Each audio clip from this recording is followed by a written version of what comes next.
비밀은 그것을 감추려는 마음이 클수록 오히려 쉽게 퍼져나가고 만다.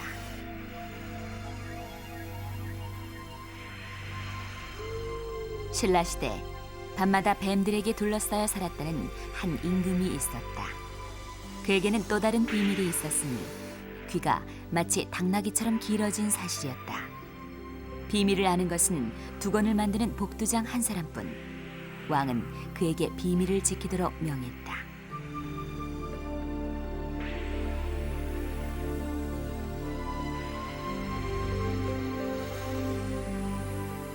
평생 동안 비밀을 지켜온 복두장은 죽기 얼마 전 아무도 없는 대나무 숲에 들어가 왕의 비밀을 외쳤다.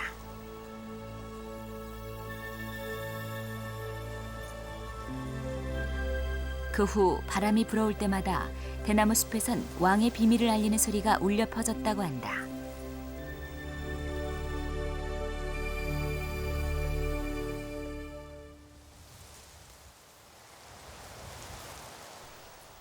혹여 귀가 늘어났다는 비밀이 있을까 마음을 졸이다가 결국은 대나무 숲의 폭로로 온 천하에 그 비밀이 탄로났다는 왕.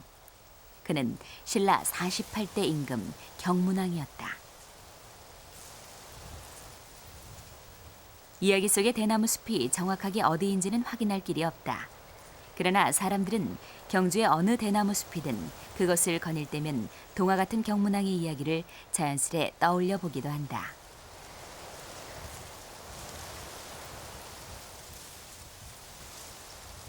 귀가 늘어났고 바람에 흔들리는 대나무 숲이 소문을 퍼뜨렸다는 경문왕의 설화는 그리스의 마이다스 왕 이야기와 놀랍게도 흡사하다.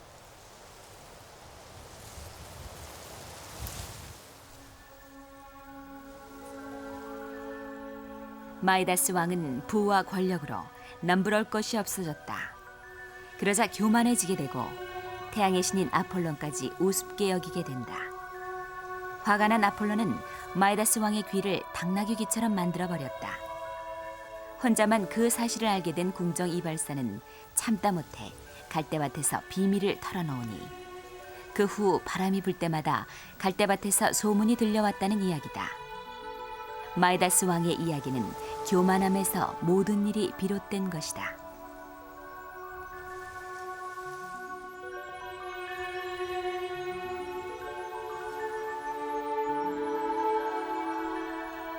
그렇다면 신라의 경문왕에게는 무엇 때문에 귀가 늘어났다는 이야기가 전해지게 된 것일까? 이야기의 첫 장을 넘겨보기로 한다.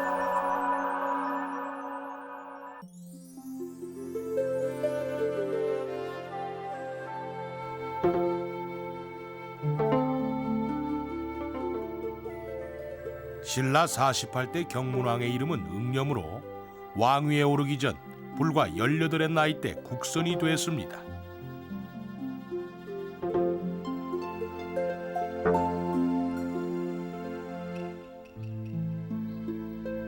그의 나이 20살 때 당시 임금인 헌안왕이 응념과 그를 따르는 화랑들을 궁궐로 불러들였습니다. 영향력 있는 귀족으로 장성하게 될 응념을 미리 불러서 성품을 알아보기 위해서였습니다.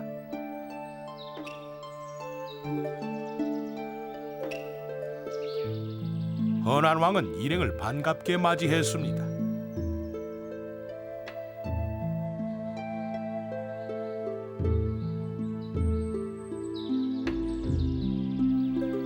그리고 응념에게 국선이 돼서 사방으로 유람하던 중 특이하게 본 일은 없는가 이렇게 물었습니다.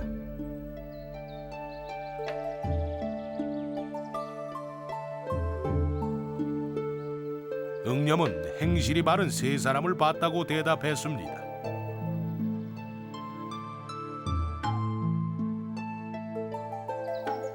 모두가 궁금한 기색을 보이자 왕은 자세히 말해보라고 했습니다.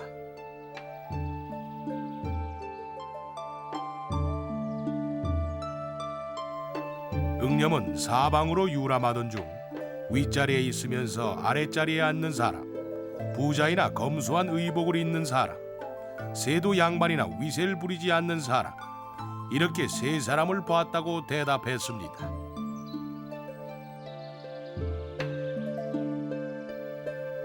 권세에 집착하지 않는 순수한 응념의 마음에 감동해서 왕은 두 공주 중 한 명을 아내로 삼도록 명했습니다.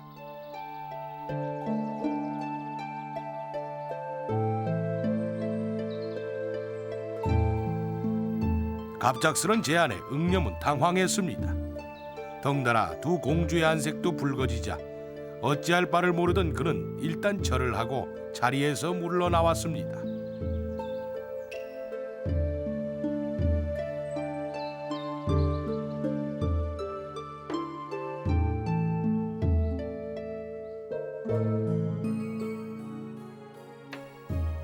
집으로 돌아온 응념은 부모님과 의논을 했습니다.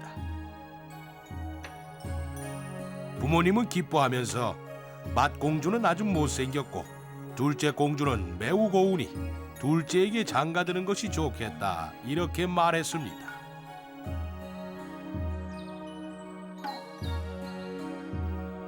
부모님 방에서 물러나오자 화랑 중에 우두머리인 범교사가 찾아왔습니다. 그리고 어떻게 할 것인지를 물어서 응념은 부모님 뜻을 전했습니다.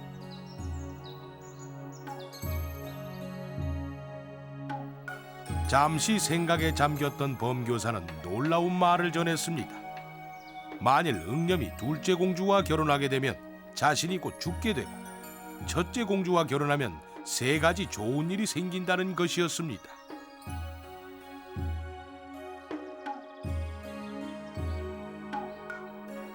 응념은 항상 지혜로운 범교사의 말을 따르고 싶었지만 막상 못생긴 맏공주를 떠올리면 주저하게 되는 것이었습니다.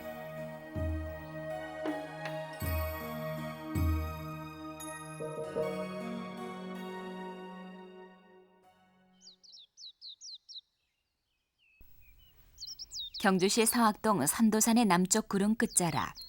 이곳에 국선이던 응념의 성품을 한눈에 알아보고 사위로 삼겠다고 결심했던 임금 허낭왕의 왕릉이 자리 잡고 있다.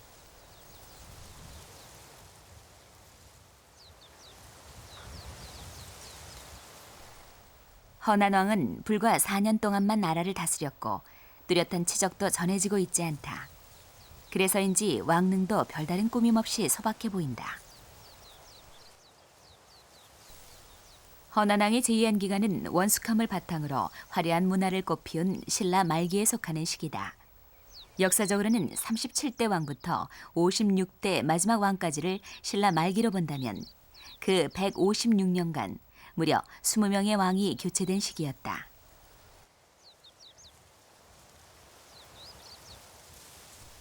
이 시기에 신라의 문화는 원숙했지만 왕의 평균 재위 기간이 7, 8년에 그쳤고 그만큼 왕권의 권위와 지배력이 크게 약화되면서 나라가 흔들리기 시작하던 기간이었다.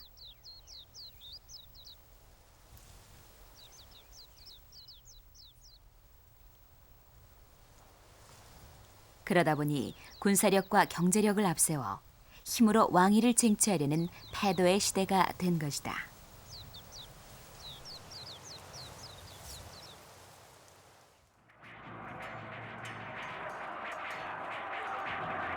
갈수록 도를 더해가던 귀족들 간의 권력 다툼이 무력 충돌로 이어졌다.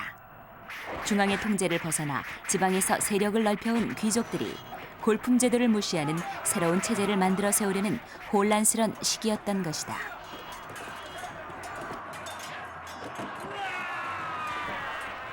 특히 허난왕 자신은 왕위에 오르기 전 당시 상대등 직위에 있던 아버지와 시종 직위에 있던 외삼촌이 서로 대립해서 치열한 암투를 벌이는 모습을 직접 보고 느꼈던 인물이었다.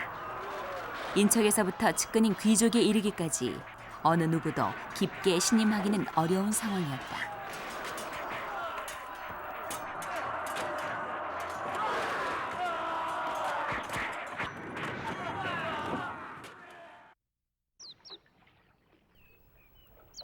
그때 허난왕은 국선이던 응념을 궁궐로 초대한 것이다.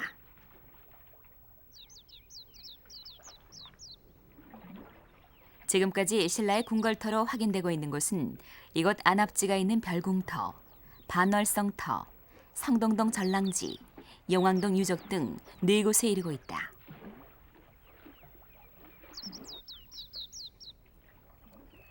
이토록 여러 곳에 또 드넓게 자리 잡고 있는 궁궐 안에 살면서 겉보긴 무한한 자유와 권력을 누리는 것 같았을 신라의 왕. 하지만 헌안왕의 가슴 깊은 곳에선 갈수록 치열해지는 귀족들의 권력 다툼에 흔들리는 나라의 앞날을 생각하면서 잠시도 마음 편했던 날이 없었으리라.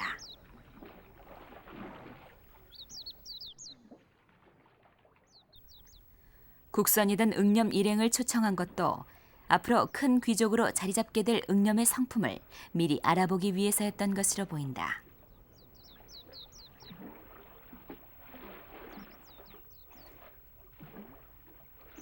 결국 그는 남달리 순수하고 겸손한 응념의 성품을 알게 된다. 그리고 혼란스러운 이 시대에 꼭 필요한 열려있는 인물이라고 생각했을 것이다.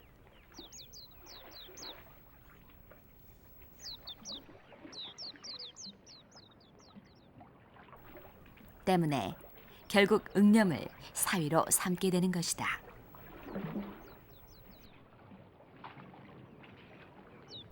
이야기의 다음 장을 넘겨보기로 한다.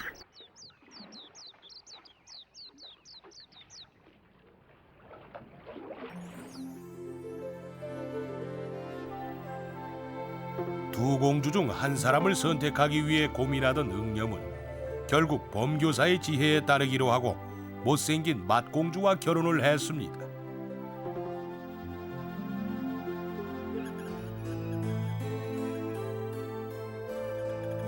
그로부터 석 달 뒤 늘상 병치레를 해오던 헌안왕이 위독하게 됐습니다.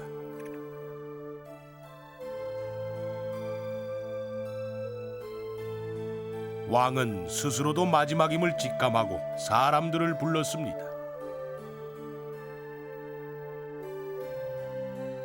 과인이 아들이 없으니 맞사위 응념에게 왕위를 계승케 할 것이다. 이렇게 유언을 남기는 것이었습니다.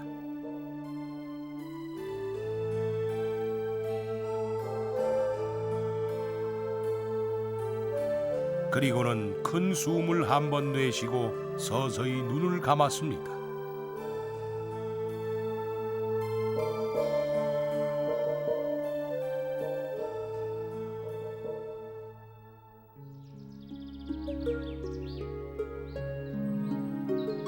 유언대로 응념이 왕위에 오르니 48대 경문왕이었습니다. 범교사가 궁궐로 찾아와 인사를 올렸습니다. 그리고 앞서 말했던 세 가지 좋은 일을 환기시켰습니다. 선대왕을 흡족하게 했던 것, 왕위에 오르게 된 것, 그리고 결국 둘째 공주까지 왕비로 삼게 될 것이 바로 그것이라는 것이었습니다. 경문왕은 그에게 벼슬과 재물을 내렸습니다.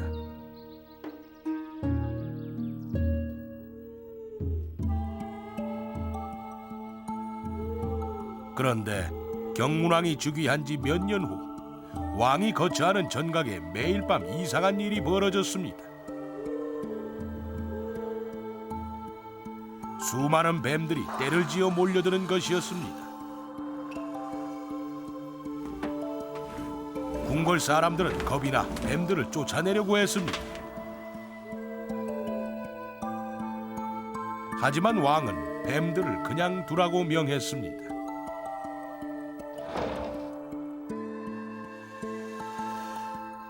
곁에 뱀이 없으면 편히 잘 수가 없으니 쫓아내지 말라는 것이었습니다.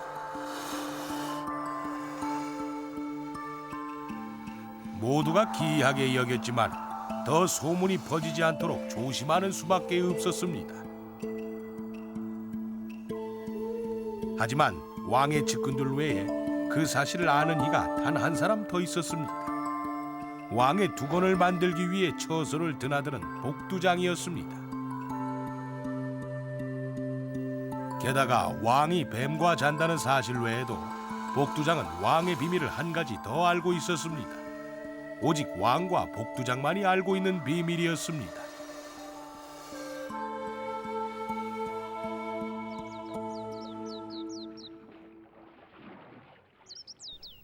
밤마다 궁궐로 찾아드는 뱀들과 함께 잠을 잤다는 경문왕. 헌안왕처럼 그의 치적도 많이 전해지고 있는 편은 아니다. 당나라에 몇 차례 사신을 보냈던 사실과 수차례의 반란을 사전에 발각해서 진압했다는 사실 정도가 전해지고 있을 뿐이다.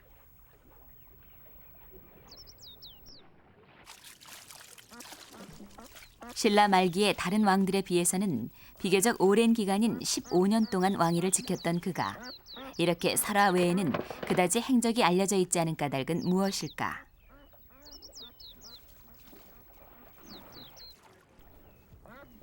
경문왕은 열린 자세로 사람을 대했던 것으로 보이는 국선 시절과는 달리 왕위에 오른 후로 반란이 꼬리를 물자 위축됐고 소수 측군 위주로 비밀스럽게 정사를 펼쳤던 것으로 많은 이들이 추측하고 있다. 그 이유는 이야기 속에 등장하는 뱀의 숨은 의미 때문이다.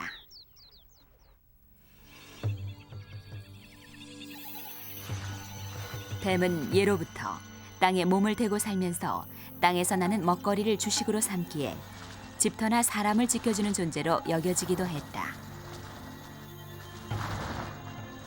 어떤 이는 이야기 속에서 경문왕의 처소를 지켰던 것은 진짜 뱀이 아니라 뱀의 문장이나 암호를 지닌 무사 집단을 의미하는 것이라 풀이하기도 한다. 뱀이 사람을 지켜준다는 의미가 상징으로 사용됐을 뿐이라는 추측이다.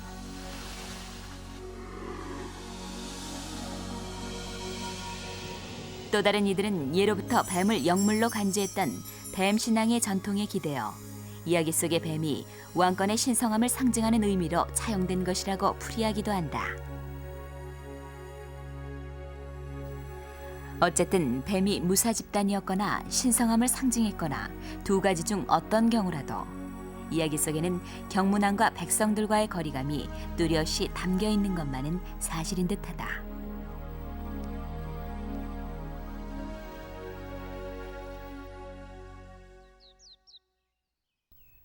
신라 궁궐터 중에서 가장 먼저 발견됐던 반월성터.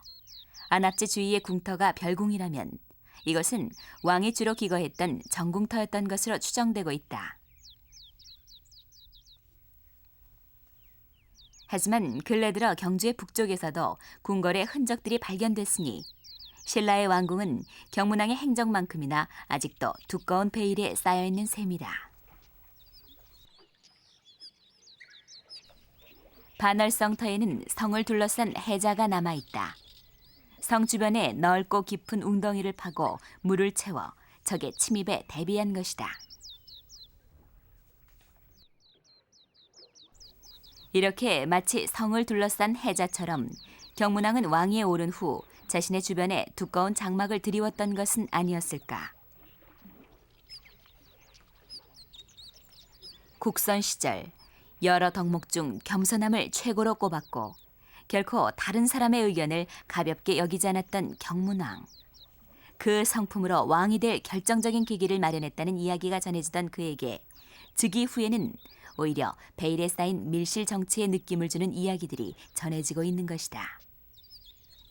이야기의 마지막 장을 넘겨보기로 한다.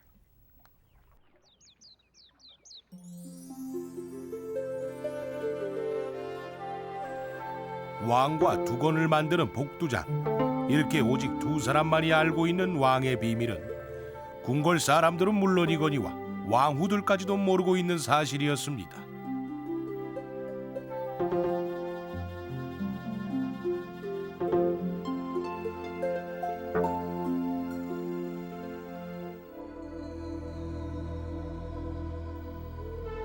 그 비밀 때문에 복두장은 왕의 처소에 자주 드나들 수밖에 없었습니다. 복두장이 처소에 찾아올 때면 왕은 주위 사람들을 멀리 물러나도록 했습니다.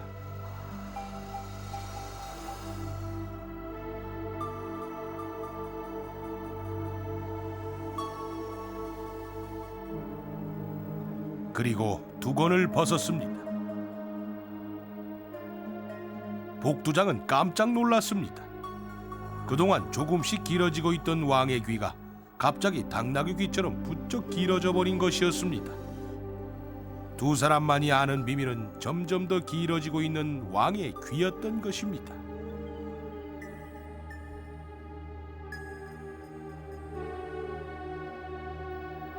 복두장은 아무에게도 이 사실을 말할 수 없었습니다. 그런데 말을 못해 너무나 가슴이 답답했습니다.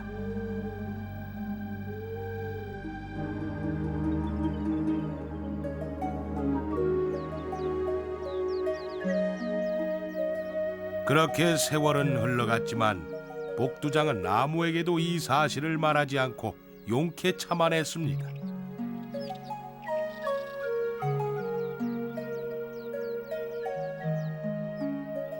그러던 어느 날 복두장이 죽을 때가 거의 됐을 때 그는 도림사 근처의 대나무 숲에 들어갔습니다.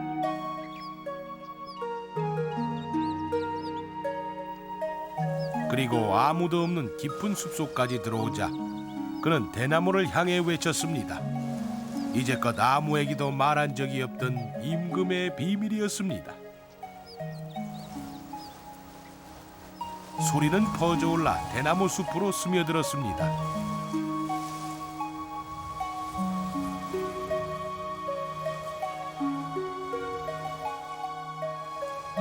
복두장은 다시 한번 큰 소리로 외쳤습니다.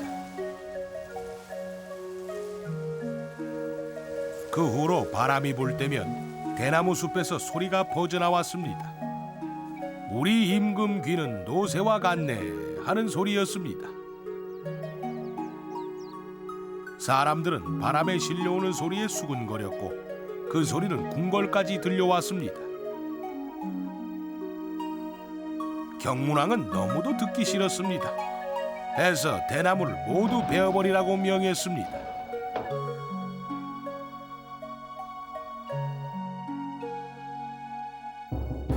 궁궐 사람들이 대나무 숲으로 몰려갔습니다.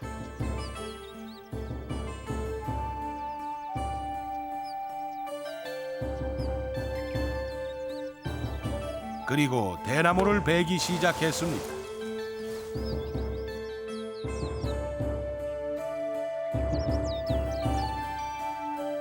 그렇게 대나무를 베어버린 자리에 왕의 명령대로 새로 산수유를 심었습니다.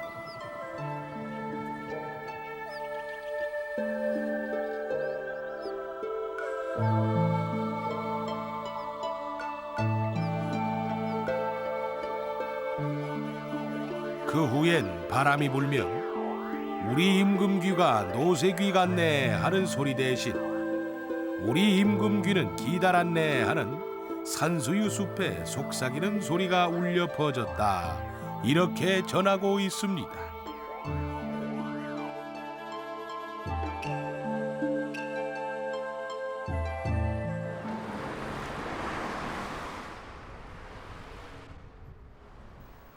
경문왕이 대나무를 베고 산수유를 심게 했다는 이야기가 전해지고 있는 도림사는 그 위치를 정확히 알 수 없다.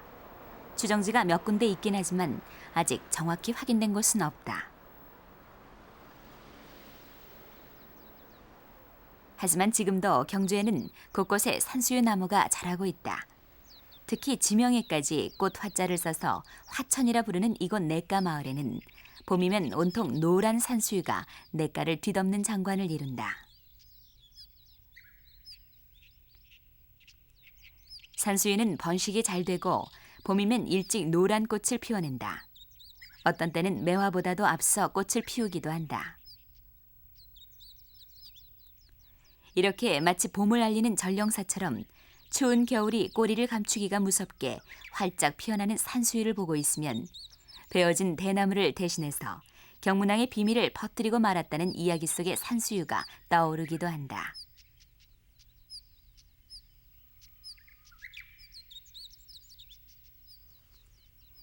왕위에 오른 뒤로 귀가 길어졌다는 경문왕의 이야기.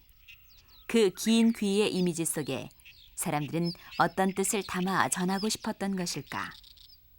비밀스럽게 정사를 펼쳤던 임금에게 큰 귀로 백성의 뜻을 더 귀담아 듣길 바라는 간절한 마음을 담고 싶었던 것은 아닐까?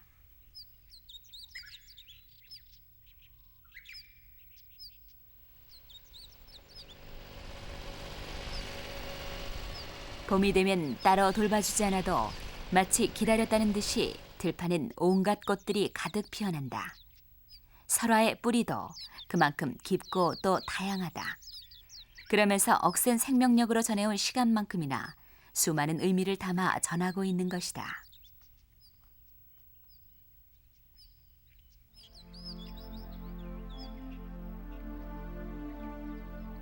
경문왕 설화도 마찬가지다.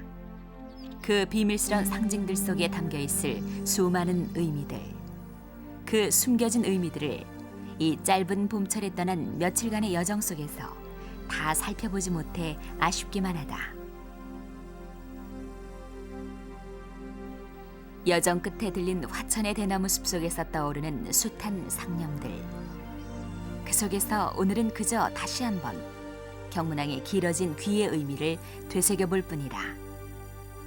열린 마음을 지녔던 화랑 시절의 경문왕. 그런 그였기에 사람들은 왕이 된 이후 변한 모습에 더 실망했을 것이다. 그래서 밀실 정치에서 나와 초심을 회복하도록 촉구하기 위해 큰 귀를 달았다는 풍자적 설화를 꾸며 전한 것은 아닐까. 민간에 유포되는 설화를 수집해서 왕에게 보고하기도 했던 그 옛날. 설화는 지도자에게 민심을 전하는 그릇이기도 했던 때문이다.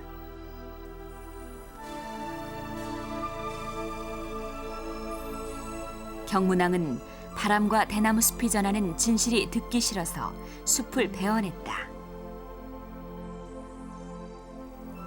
하지만 다음 해에도 봄은 또 오고 봄이 오면 그 햇살에 꽃을 피워낼 산수유는 여전히 민심을 담은 진실의 향기를 피워낼 것이다.